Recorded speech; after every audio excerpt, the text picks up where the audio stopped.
میرے وطن کے اندر شعراء ہوئے، شاعر کی ہر بات سے اتفاق نہیں کیا جا سکتا، لیکن ہر بات سے اختلاف بھی تو نہیں نہ کیا جا سکتا۔ ان لوگوں نے کچھ باتیں ایسی کہیں جن سے خیر بھی موصول ہوتی ہے، چلیں بعض جگہوں پہ بعض باتیں ایسی ہیں جن پر کلام کی گنجائش ہے، سمجھنے کی گنجائش ہے۔ احمد ندیم قاسمی اردو ادب میں ایک بڑا نام ہوئے، انہوں نے نعت کہتے کہتے ایک نیا رنگ چھیڑا۔ وہ کہنے لگے آپ کا کیا خیال ہے رسول پاک کے سب شکر گزاری ہیں؟ کہنے لگے نہیں، کچھ لوگوں کو حضور سے گلہ بھی ہے۔ معاذ اللہ، ایک نئے زاویے سے بات کی، یعنی سوچ کو ایک اور انداز دیا اور ایک نئے ولولے سے لوگوں کی توجہ دلائی اپنی طرف۔ کہنے لگے تمہارا کیا خیال ہے، سارے شکر گزاری ہیں؟ کچھ کو گلہ بھی ہے ان سے۔ کہا کن کو؟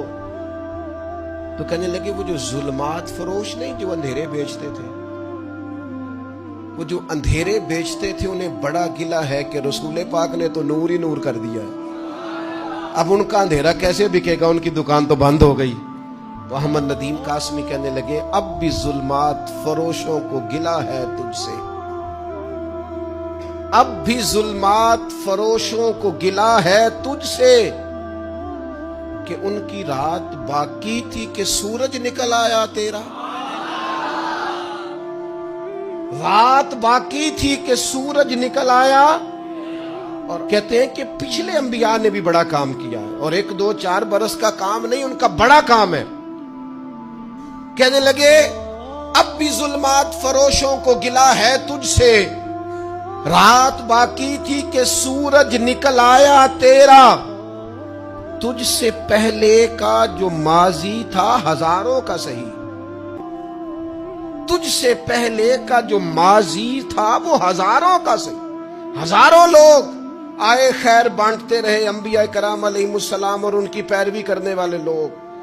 تجھ سے پہلے کا جو ماضی تھا ہزاروں کا صحیح، اب جو تا حشر کا فردا ہے وہ تنہا تیرا۔ یا رسول اللہ، قیامت تک کے لیے جو خیر بٹے گی وہ بس اب آپ کے دروازے سے ہی بٹے گی، اب کسی اور کی ضرورت، اب کسی اور کی کوئی حاجت نہیں ہے۔ اور کہنے لگے یا رسول اللہ صلی اللہ علیہ وسلم، آپ رات کو ہی آئے تھے نا، اور معراج کی رات آپ نے کرم فرمایا تھا نا۔ حضور کی تعریف کہتے کہتے ایک درد بھی کہہ دیا،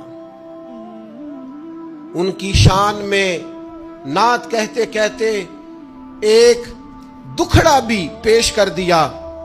کہنے لگے